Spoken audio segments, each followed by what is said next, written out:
chukizo mbele za Mungu. Dhambi zote zinamchukiza Mungu, lakini hii inamchukiza Mungu kwa sababu inafanywa kwenye mwili wa mtu mwenyewe. Na hii dhambi ina maandalizi sana. Anasema dhambi zote zinazofanyika kwa mwanadamu zinafanyika nje ya mwili wake, lakini dhambi hii ya uasherati, dhambi ya uzinzi inafanywa kwenye mwili wake. Asema amjui ya kwamba mwili yangu ni hekalu la Roho Mtakatifu. Mtu akiliharibu hilo, na mimi nitamharibu na yeye pia. Huo mwili wako si mali yako mwenyewe. Yuko aliyeumba huo mwili, au kujiweka mwenyewe, au kuanza kuishi mwenyewe. Wewe sio kiumbe cha kuwa mwenyewe, uliwekwa na Mungu, na kwa sababu uliwekwa na Mungu unawajibika kwa Mungu. Ni kama kusema hivi, ukitaka Mungu alipotaka kuumba samaki, aliyesema na maji, alisema na bahari, akaiambia bahari ikatoa samaki. Mungu alipokuwa anataka kuumba miti, alisema nini? Alisema na ardhi, akaiambia ardhi ikatoa mikatipusha miti. Na Mungu alipokuwa anataka kuumba mwanadamu, alijiumbia akajisemesha mwenyewe, akasema na tuumbe mtu kwa mfano wetu na kwa sura yetu, na hao watatawala ndege wa angani, samaki wa baharini na viumbe vyote vinavyotambaa. Alisema na yeye mwenyewe kwenye Mwanzo 1:26. Mungu alisema na. Kwa hiyo nataka kuambia, ukiung'oa mti kwenye ardhi utakufa, na ukimtoa samaki kwenye bahari atakufa. Na maji bila samaki yanaweza kuwepo, lakini samaki bila maji hawezi kuwepo, na mti bila ardhi hauwezi kuwepo, si kitu. Lakini ardhi bila mti inakuwepo, na vile vile Mungu pasipo mtu anaweza akawepo, lakini na mtu pasipo Mungu si kitu. Ndio maana Mungu akiondoa pumzi yake ndani yako, ujue wewe asili yako ni Mungu, unakufa. Hiyo pumzi aliyoweka ndani yako, kama ilivyo asili ya mtu, ni Mungu.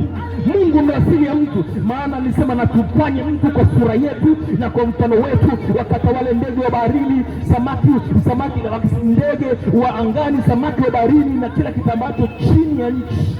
Alimpa heshima ya kutawala, na maana alimpulizia pumzi yake uhai, kwa maana mtu amefanana na Mungu kwa namna ya rohoni.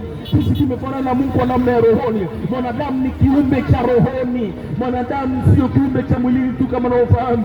Mungu alipomuumba mwanadamu, alimuumba roho, alimuumba nafsi, akamuumba na mwili. Kwa mwanadamu yuko katika maeneo makuu matatu. Tunaposema sisi tumefanana na Mungu, sio kwa sura hizi na pua hizi tulizo nazo. Hapana, sisi tumefanana na Mungu kwa katika roho, kwa maana Mungu wetu ni roho. Ukisoma Yohana 10:24, Mungu ni roho, na hao waabuduo yeye inawapasa kumwabudu katika roho na kweli, kwa sababu Mungu ni roho. Ili na wewe utembee rohoni, ni lazima ukubali kuacha matendo ya mwili, kuacha dhambi. Na unapoacha dhambi, huwezi kuacha mwenyewe, ni lazima akusaidie, na akikusaidia yeye unashinda, unakuwa na ushindi juu ya maisha ya dhambi. Iko nguvu itakuja juu yako, si nguvu nyingine, inaitwa Roho Mtakatifu. Hiyo Roho Mtakatifu ataachilia nguvu, kwa maana yeye ndo kanuni yake, kuachia nguvu. Watu wengi wamemwita Roho Mtakatifu ni nguvu. Roho Mtakatifu si nguvu. Roho Mtakatifu ni Mungu ambaye yeye kazi yake ni kuachilia nguvu, ili watu wafanye mambo, ili injili hubiriwe, ili ulimwengu uumbwe. Ilimbidi Roho Mtakatifu akae juu ya uso wa maji. Kusema ile Mwanzo sura ya 1, alipokaa juu ya uso wa maji, ndipo Mungu akasema na iwe nuru, ikawa nuru, ikawa jioni, ikawa asubuhi, siku ya kwanza. Kwa hiyo Roho Mtakatifu atakuja na kuachilia nguvu. Atapoachilia nguvu juu yako, utakuwa na nguvu ya kushinda dhambi. Dhambi hatuishindi kwa akili, dhambi hatuishindi kwa makabila tulionayo, hatuishindi kwa uzuri tulionayo, hatuishindi kwa namna yoyote. Dhambi tunaishinda tu kwa kumkubali Yesu na kuruhusu nguvu ya Roho Mtakatifu itende kazi ndani yetu. Tunakuwa na nguvu na ushindi juu ya maisha ya dhambi. Na mimi nataka kuambia, kwa kumkubali Kristo Yesu, uzima utakuja ndani yako. Maana anasema nalikuja ili wawe na uzima, kisha wawe nao tele. Nalikuja, Yesu anasema, ili wawe na uzima, kisha wawe nao tele. Asubuhi ya leo nataka kukukumbusha, unanisikiliza, mtu mzuri, mama mzuri, baba mzuri, kijana mzuri, unataka unisikilize. Mungu ni Mungu mwenye huruma na rehema, lakini pia tunasemaga si mwepesi wa hasira. Tunasemaga Mungu anasikia, hawezi kunifanyia mambo mabaya. Nataka kusema hivi, kwa mwenye kiburi Mungu anakuwa mwenye kiburi, Kwa mtu mkaidi, Mungu anakuwa mtu mkaidi kwake, lakini kwa mtu mwaminifu, Mungu naye anakuwa mwaminifu kwake. Mungu ana sura zote hizo mbili. Kwa wakati anakuwa mwema kwa mtu anayekuwa mwema. Ndio maana Biblia inasema heri wenye rehema, maana hao watapata rehema.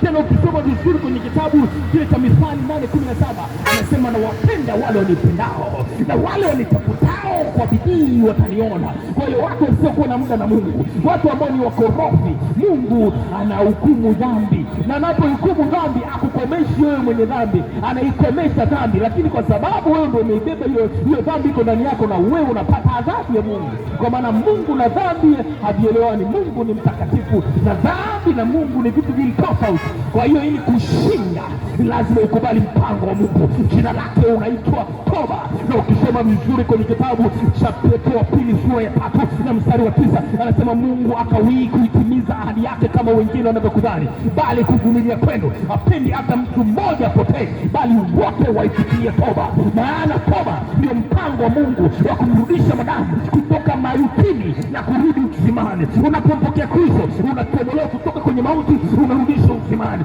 Mtu aliyekuwa katika maisha ya dhambi anafananishwa na maiti inayotembea.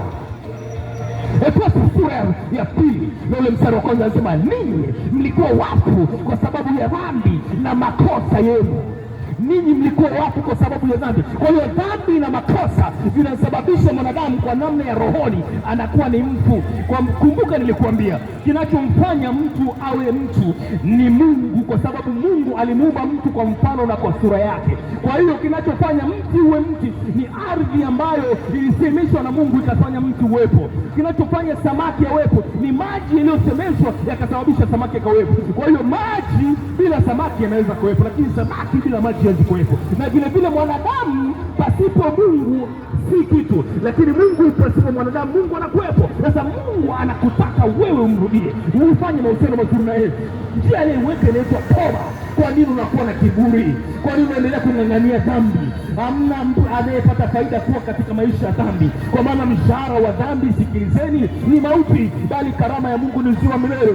Ni kama tunaofanya kazi, matokeo ya kufanya kazi, unajua bwana, nikimaliza kazi nitapata ujira, lakini ujira wa dhambi jamani ni mauti. Mtu anayefanya dhambi ni mauti. Tuulizane maswali marahisi. Mtu anayeiba akikamatwa huwa anafanya nini? Mtu anayedanga na wanawake wa watu akikamatwa anafanya nini? Au anaweza kupata hatari ya magonjwa gani? Akikamatwa mchawi na kuacha, unafahamu kabisa wamwachi watu. Kama ni mtu kama ni mwizi, hata polisi wakati mwingine afiki. Wananchi wenye hasira kali wanaweza kummaliza njiani. Ndio mshahara wake. Na sasa kama ndio mshahara wake, na vile vile wote anamwamini Kristo ana mshahara. Biblia Mungu inasema Biblia kwamba Yesu Kristo atakuja kumlipa kila mtu sawasawa na kazi yake, sawasawa na matendo yake. Akija atakulipa nini mama? Atakulipa nini baba? Kuna matendo unayoishi leo. Je, akija atakulipa nini? Unasengenya. Wewe ni mtu wa masengenyo, ni mtu wa kusema uongo, ni mtu wa kuwapiga watu, kuwadanganya. Unapiga mizinga, unasema mizinga, unadanganya ili upate hela, unafanya hivi na hivi, lakini vyote vina matokeo. Maana nasema vitu vyote vitaletwa hukumuni, na yeye ndiye atakuwa hakimu wa wote. Yesu Kristo ataleta vitu vyote hukumuni. Kama ulidanga, kama ulifanya chochote, ataleta hukumuni, na hukumu ya Mungu ni ya haki. Haonei mwanadamu yoyote, atafanya kwa haki. Hakuna chochote kinachojificha. Mimi nataka kukuambia, siku ulipotungwa mimba katika tumbo la mama yako alitumia malaika kutoka mbinguni. Yule malaika anaitwa guardian angel. Yule guardian angel, yule malaika wa ulinzi, alitembea naye kila mahali. Hata alipojifungua mama yako, yule guardian angel alikuwa kwa ajili yako. Kazi yake ilikuwa kukulinda tu. Soma hizo habari kwenye kitabu cha Mhubiri ile sura ya 5, utakutana na hizo habari. Anasema yule malaika kazi yake ni kuangalia. Kwa hiyo mtoto anapokuwa mdogo, yule malaika anamwangalia tu, anamwangalia. Akianza kupata akili za kujua mema na mabaya, yule malaika anakuwa anaandika habari za yule mtoto, anaandika habari zake, anaandika habari zake. Kwa hiyo habari zako zote kwa Mungu zipo, zimefika, zinajulikana. Hamna jipya kwa Mungu. Wewe kila kitu anajua. Kama ulizini jana anajua, kama ulidanganya anajua, kama uliwatonganisha watu anajua, kama ulikuwa kwenye kiringe jana usiku anajua, kama unaruka kwa ungo anajua, kama ulikuwa unadanga na mke wa mtu anajua, kama ulipata hela kwa ulaghai anajua. Anajua yote. Mungu hafichi na chochote. Kwa maana dalili na ishara ya kwamba Mungu ni Mungu, ana attributes tatu, ana sifa tatu. Mungu anajua yote. Yaani maana yake ni omniscience. Mungu anaweza yote, maana yake ni omnipotent. Mungu alafu yuko kila mahali kwa wakati mmoja, ni omnipresent. Yuko kila mahali kwa wakati mmoja. Yuko Russia, yuko USA, yuko Canada, yuko China, yuko India, yuko Tanzania wakati unahubiri. Mungu yuko kila mahali kwa wakati mmoja. Ana sifa hizo tatu. Omniscient, omnipotent. Yeye ana sifa hizo, anajua yote, anaweza yote, yuko kila mahali kwa wakati mmoja. Na kama yuko kila mahali kwa wakati mmoja, ili hata hukumu yake haki, hata wewe anafanya anayejua. Unayofanya wewe anayejua. Hata hiyo safari unayosafiri anaijua. Huko unapokwenda anajua ile kusudi la kwenda huko. Kama ni baya au nzuri anajua. Na ndio maana yeye anaweka usalama kwa ajili yako. Aidha hiyo ni safari njema au ni safari mbaya. Wakati mwingine unajua Mungu anawamulikia jua wabaya na waovu. Anaonyesha mvua wabaya na waovu. Kwani mvua inaponyesha, ndugu zangu, niulize swali, inaonyesha tu kwa watu wema alafu kwa wabaya yenyewe? Hapana, inanyesha kwa wote. Kwa maana Mungu ana upendeleo, anaonyesha wote njia. Lakini Biblia inasema ya kwamba Mungu wakati mmoja, kuna bwana alilima shamba wanafunzi, akawapa mfano, akamwambia akalima shamba, wakaliwekea, wakapanda ngano, lakini walipoamka asubuhi wakapita katika zile ngano, wakakuta kuna magugu yameota. Wakamuuliza Bwana, hivi hatukupanda ngano, mbona tunaona kuna magugu? Akawaambia, nyie wakati usiku ulipolala alikuja adui akapanda magugu, lakini msimoe, acheni ngano na magugu zikuwe pamoja, alafu wakati wa mavuno tutavuna magugu, tutaweka pembeni na ngano tutaiweka pembeni, tuiteketeze kwa moto. Nataka kukuambia ndugu yangu, uko wakati wewe kubali kuwa ngano, usiwe magugu. Magugu yatateketezwa. Huko wakati wa hukumu inakuja. Epuka hukumu na ghadhabu ya Mungu kwa kukubali toba. Kwa kukubali toba. Toba ndiyo itakusaidia. Toba ndiyo mpango mzima. Ndiyo toba inatusababisha sisi tuingie kwenye uzima. Tunaukimbia kuwa watu wa kiroho. Maana nataka kuambia, ukiwa unatenda dhambi, Mungu anakuona ni mfu wa kiroho. Hata kama unavaa suti, wewe ni mfu. Hata kama una mke mzuri, wewe ni mfu. Hata kama kule kwenye benki yako, uko kwenye benki account una milioni 40, wewe ni mfu. Hata kama unamiliki vitu gani, wewe ni mfu. Hata kama unamiliki magari ya mkoani, hata kama ni 200, wewe bado ni mfu. Mungu hashawishiki hata una uzuri kila magani. Eti wewe ni mwanamke, bado ni mzuri, unaringa, wewe ni mfu. Kama una dhambi, dawa ya dhambi ni toba, ili uwe salama.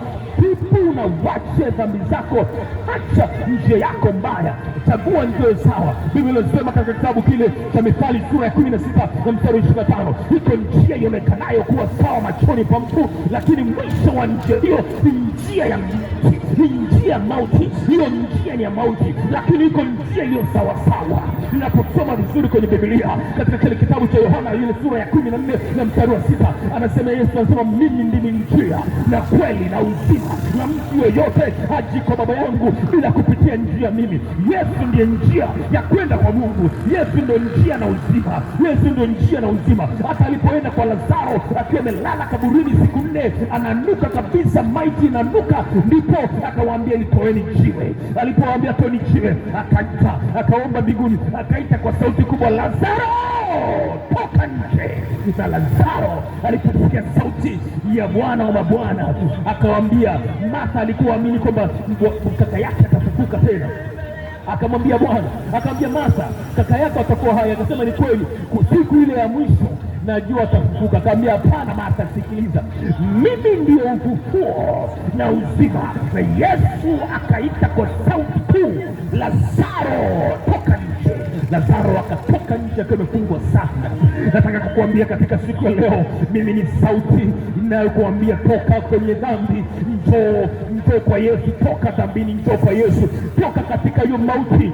Dhambi ni mauti na mishahara wa dhambi ni mauti, bali karama ya Mungu ni uzima wa milele. Nataka kukuambia toka dhambini, ninakuita toka dhambini, njoo kwa Yesu. Njoo kwa Yesu.